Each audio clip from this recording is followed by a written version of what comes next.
Yo, so guys, welcome back to another video. This is a reaction to the 5 most isolated communities at the end of Earth, and yeah, I mean, I've been enjoying these sort of top 5, top 10 reactions, and I mean, yeah, we're just here with some more really. But I feel like with this one, I don't know if it's going to be like sort of communities, as in like communities. There's sort of people who have, or like, what's the word, tribes, etc.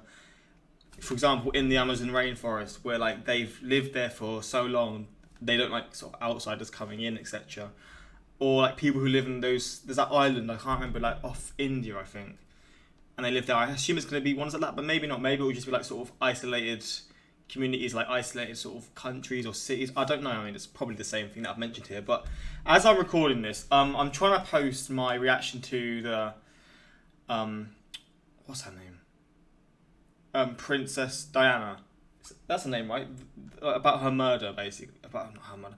About how she, the BuzzFeed, basically, I posted it on my Patreon, and I posted it on my YouTube community, as I do when I post on my Patreon, and I had a few comments saying there's a lot of YouTubers who have been posting BuzzFeed Unsolved reactions, so they sort of let me know that you can post them, and I mean, I'm hoping I can, because I would love to post it onto YouTube. So that's what I'm doing right now. If it gets blocked, I am sorry. Like, it seems with me, like, with my channel, a lot of my reactions that other channels do seem to get blocked, whether it's Key and Peele or just other ones. It's quite frustrating, to be honest, but maybe it's just the way I style my reactions. Maybe I need to cut more, maybe I need to pause more. I don't know, but yeah.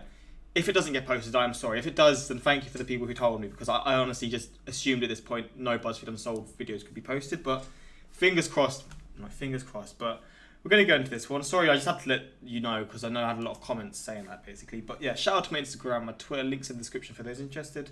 Same for my Patreon, links all there for those who are interested. But let's jump into it, man. Let's check this one out. I'm intrigued to see what sort of places and if I've heard them before.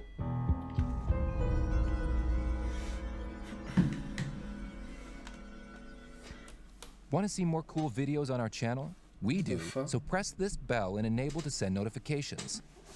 Throughout history, people have moved across the great expanses of the globe to establish communities. Some of them have even grown into large cities, which harbor millions of individuals. However, some people have chosen to remain in smaller groups that are totally off the radar. These communities have withstood the test of time in near isolation. This place looks like crazy. I was going to say it looks like paradise. I mean, the area does, but I guess it's such basic sort of living standards that maybe there's no internet, or maybe there's like just certain things that are missing. But I mean, if not, it looks cool, man. It's just weird. It's literally just in a bunch of like trees. This looks like it's just an island, literally in the middle of like sort of near places like Tahiti, like Fiji, but obviously further away. I don't know what the ocean's called, so that's my bad. Pacific Ocean? Many residents have never. I don't think it's. What ocean is it? The Atlantic Ocean. I think it's the Atlantic. Left the small area of isolation they call home.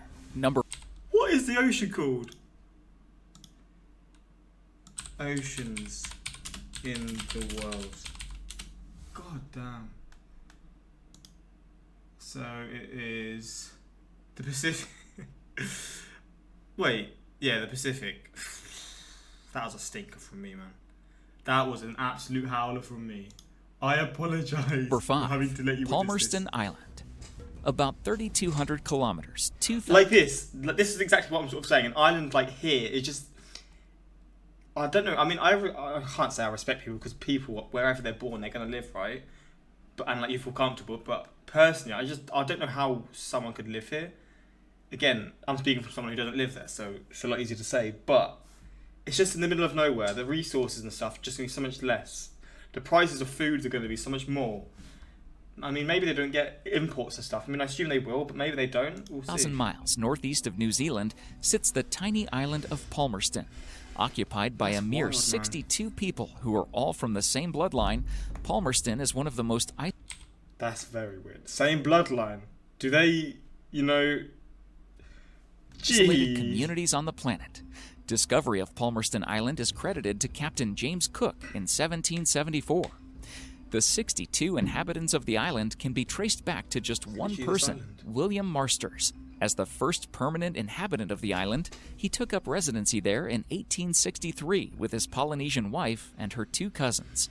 After being granted possession of What the fuck? I mean, I know back then it was seen as a lot more normal, I guess, but still. the island by Queen Victoria, no. Marsters took his wife's cousins as his second and third wives. He and his wives had 23 children in total. Before his death in 1899, today, all but 3 of the people on the island are direct descendants of William Marsters. God Life damn. on the island is one That's of wild. isolation and simplicity. stuff. There are no shops, banks, or markets. Money is only used when buying and selling off the island, or when ships come with supplies from the outside world. Trade between islanders is the only way to get what you need. Wow. There is no true water system. Rainwater is collected for drinking, and there are 2 public toilets available on the main street. Electricity is only available for 2 toilets. There are only 2 toilets. 6 hours each day. Bruh. Again, this is how, I mean, this is how I personally couldn't live somewhere like this. But again, this is what they're used to. So I guess it's just the norm. And when you're here, I mean, I guess you could just, if we're being honest, you could just shit in the sea or piss in the sea. I wouldn't recommend it, but I mean, it's pretty secluded. So I mean, you find your little spot. I'm sure you'll be fine. However, a new telephone station has been constructed to provide an easier connection to the outside world. Okay. If someone wants to visit Palmerston as a guest, he will be welcomed with open arms. The islanders love visitors and adopt any travelers as their own. Guests wow. stay in the islanders' homes as there are no hotels. However, the journey will be grueling. Palmerston is about 500 kilometers, 310 miles from the capital island of Rarotonga. It is 2 days sailing on Pacific seas. God damn. Boats going to the island are few and far between. So if you are looking for the ultimate island getaway, Palmerston may be for you. Bro, I never heard Number of this in 4, my life. Supai Village, Arizona. The Grand Canyon is one of the most visited vacation spots in the United States. With its breathtaking views and desert-dwelling critters, the canyon provides tourists with an escape from reality. However, many do not know about the secluded village of Supai, which is located in a side branch of the Grand What? What? People live in this?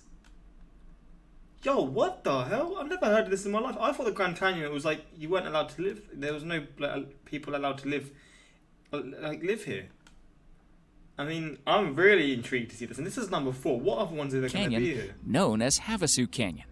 The village consists of members of the Havasupai tribe. They have inhabited the area for the past 800 years. The Havasupai people, also known as the people of the blue-green waters, thrive in this area. I like the fact that they haven't been kicked out. I mean, maybe there has been things where it's like the government have tried getting them out of there or whatever, but I'm happy that they're still living here because there's sort of the sense of like, just like, I don't know, it just feels quite cool that they've been left there actually. Like where they obviously want to be, maybe they want to be far away from other people, from like the things that have happened in the past or something like that. I don't know, but see the video that I was reacting, I tried posting, got blocked. See, I don't know what it is. I literally just got a notification that it got blocked. Don't know if you can see this. No, it got blocked, man. Oh, it's so frustrating. So I mean, there we go. It's only on the Patreon, which is a shame, but Arid, solitary landscape Man. by practicing irrigation farming in the summer as well as hunting certain animals available during the seasons. The blue waterfalls and springs provide the Supai villagers with both their namesake and their water source for survival. The land in which the Havasupai live is a protected reservation. Just how secluded is Supai Village? The 208 residents are the only people in the United States who still receive their mail and parcels by mule. A series of linked mules carry packages and mail to the village regularly. Any mail leaving there also bears a postmark that is unique to Supai. Tourists are welcome to visit Supai and its natural beauty, but it will take some rugged skills and determination to get there. The village is located 56 kilometers, 35 miles from the tourist hub of the Grand Canyon, and there are no paved roads to get there. The journey starts at the Hualapai hilltop. From this point, Supai can only be reached by foot, mule, or helicopter. It is 13 kilometers, 8 miles one way to reach the bottom of the canyon where the village lies. Supai I wonder what language they speak there. That's something that would will interest remain me. a hidden gem in the American frontier. Because they're so secluded. Maybe they do speak English, but like they're so secluded. I assume they speak like a certain language, a certain language, a certain language between themselves. Number 3, Tristan de Cunha. No restaurants, no hotels, no credit cards, no safe beaches. This is the life of those living on Tristan de Cunha, the world's most remote populated island. Both the archipelago and the main island in the group are named Tristan de Cunha. These islands are in the middle of the Atlantic, i.e., the middle of nowhere. See, I wouldn't want Tristan to de Cunha lies 2,816 kilometers, 1,750 miles from South Africa. The thing is with the other ones, there's at least there's beaches and stuff, so like you can enjoy certain things. This one's probably the weather's not incredible. It's probably not awful, but it's probably not incredible. It's not tropical, and there's no beaches anyway, so I mean, and there's a volcano. So. And 3,360 kilometers, 2,088 miles from South America. The nearest landmass to Tristan is St. Helena, which is a mere 2,430 kilometers, 1,510 miles from the island. Tristan was discovered by Tristan de Cunha in 1506. Unable to venture onto the island due to unsafe water, Tristan de Cunha named the main island and the archipelago after himself and took off. The first official mapping of the island was made by the French frigate La Hour du Bourge 261 years later. No attempt was made during the expedition to land on the island. The first true inhabitant of Tristan de Cunha arrived in 1810, when American explorer Jonathan Lambert landed on the island and proclaimed himself as its ruler. Due to the strategic positioning of the islands, they were annexed by the United Kingdom in 1816. Today, Tristan de Cunha is thriving with a population of 267 people. These individuals have access to many major amenities, including a hospital with dental treatment and operating theater, as well as a grocery store. See, that's baffling to me, man. A little place like this in the middle of literally nowhere has all these sort of things going on.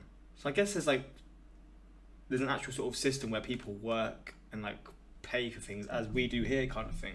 I just assumed with these smaller islands it would be a lot harder to do that. But however, orders must be made weeks or even months in advance for grocery items, as everything must be shipped to the island from the nearest location. Though modernity has taken over, the remoteness of the island still causes many hardships.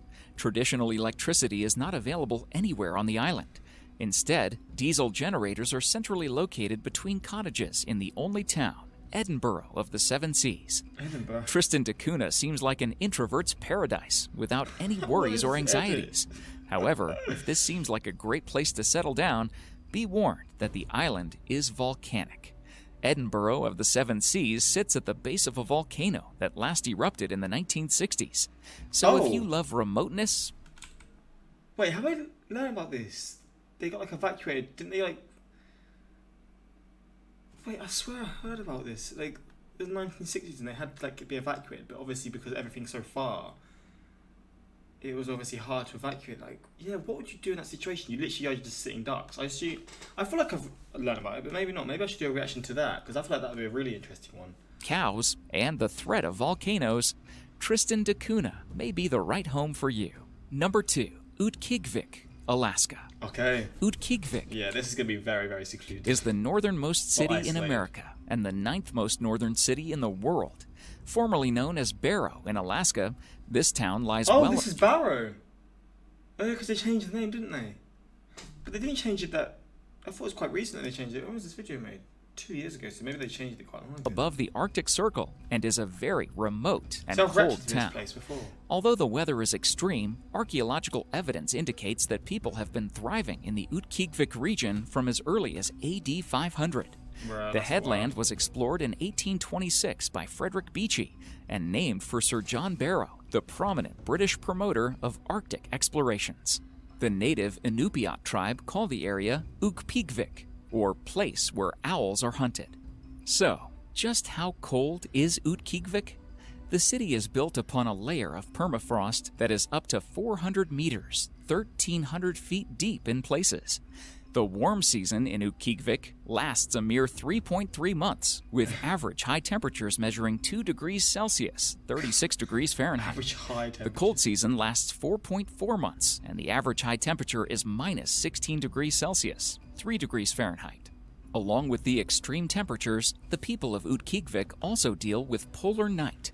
Normally starting in November, the sun sets in Utkvik and does not rise again for roughly 65 days. That's unreal. Nevertheless, the area's 4,429 residents thrive. Over 60% are Inupiat Eskimo. Even in the Arctic tundra, these polar survivors have a great quality of life and modernity. Their homes are heated by natural gas from local oil fields. They also have modern water and sewer systems. Trash pickup is also available from the city. The town has 7 churches, various schools, and Ilasagvik College. Communication is easy because there is phone, mail, radio, cable, and internet. Want to visit? Bro, technology is insane. How you can make a place like this so far from everything with the conditions that it's in, and you can make it like so livable and so normal to the degree it can be, because obviously there's still like 65 days of night, but like it makes it like what's the word? Fucking makes it like, can't think of the word.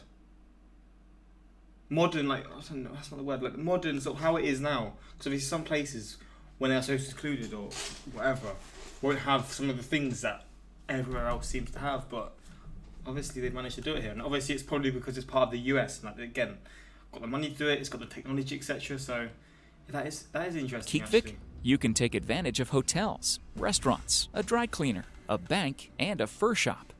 Though modernity has a hold in Utkvik, the natives still take part in whaling and seal hunting to get them through the long, hard winters.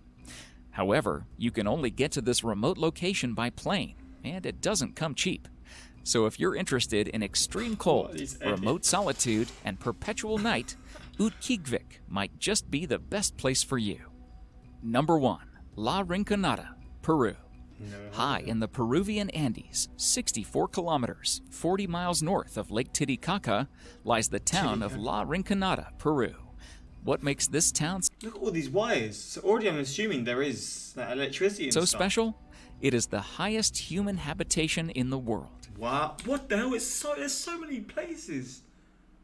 It's like the Peruvian version of I can't think of what it's called. The thing in Brazil.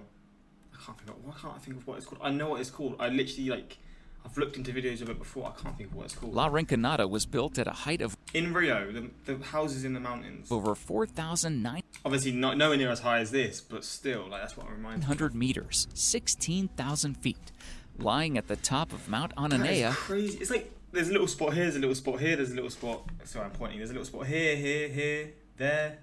God, that's It experiences sub-zero temperatures for most of the year. At this remote altitude, visitors can expect to experience the effects of extreme altitude sickness, including headaches, nausea, shortness of breath, and even death in some extreme cases. Approximately 50,000 people now call this squalid city home. Beyond the isolated locale and freezing temperatures, this town has no basic modern amenities and little infrastructure. La Rinconada has no sanitation system and no plumbing, making the entire community one of filth and destitution. Trash pickup is non-existent. Most people bury their trash outside of town or simply leave it where it falls. What? People living and working in La Rinconada also face treacherous conditions when coming in and damn, that is horrible. I guess people sort of come here to sort of find a place to live. I mean, obviously, like people who are struggling just come here because they've probably got no money, or they're struggling with a lot of things. And I guess this is the next best thing, right? out of their high-rise city, as the only roads leading into La Rinconada are as dirty as the city itself and iced over for most days of the year. But what drove all these people to live in a city of isolation and filth? Gold. Word got out that the area around La Rinconada was chock full of gold. So they're getting rich, huh? Between 2001 and 2009, the town boomed with a 230% increase in habitation. Without regulations, the mines operate under an informal structure called the Cachorreo system. Miners work through the month for no pay. However, after their shifts, they can take home as much ore as they can carry, but they never know how much gold is in the ore. Isolated, filthy, poor, sad. These are a few words to describe La Rinconada. This is one remote community that is not worth the struggle to visit, even if the greatest fortune could be found in its hills. Bro, I'm gonna have to look into some individual videos on that place. That's unreal. These are all crazy, man. I love these sorts of videos. I find it so interesting when these just sort of explain the scenarios that some people live in, man. Palmerton's anthem must be Sweet Home Alabama. So you're married to your sister? No, she's my cousin's aunt, grandma's niece. Marry my sister? What's wrong with you, man? The incest on that island is crazy. All 60 people are descendants from one guy. Yeah. Bro, there must be some crazy conditions when some of those kids are born. I'm not gonna lie. Some like 7-finger babies or like webbed feet or fucking hell. No matter how remote, you're bound to see a white person with a backpack exploring. I think you also have to get Supai permission and a guide to enter their land. I don't think you can. I don't think just anyone can go. Is that correct? Probably correct, right? I mean, it'd be weird if where you live just constantly gets bombarded with people visiting. I mean, maybe it does happen still, but 9 p.m. I'm tired. 2 a.m. 5 most isolated communities at the end of Earth. Yeah, that used to be me. I'm happy I can do these reactions and actually just do it as a video instead of just watching this sort of stuff as I would do just for hours at night when I couldn't sleep or whatever. And then I wake up in the morning for school and just won't be able to wake up and just regret every minute of what I've just done. Palmerston Island, her, we can't, my mother would not approve. Him, now Brandine, she's my sister. She's my mother too. I knew there'd be comments about that place. Amazon would have a hell of a time delivering to these places. Is it even possible? I guess in the place in the US, maybe both places in the US is possible. But other than that, the actual sort of the islands in the middle of the ocean, I'm sure. I mean, maybe there is. That's crazy. Next day delivery on those islands. Come on. That'd be wild, man. I mean, I wouldn't put it past Amazon, but I know it's not possible. Why the awkward placement of traveller girl in shorts and a shirt over ice-covered Alaskan town? Who thought it was gonna... Yeah, I was kind of confused as well. But yeah, hopefully you enjoyed this video. I did as always, but if you want more reactions like this, suggest what you want to see in future. And yeah, until next time, like, subscribe. Peace.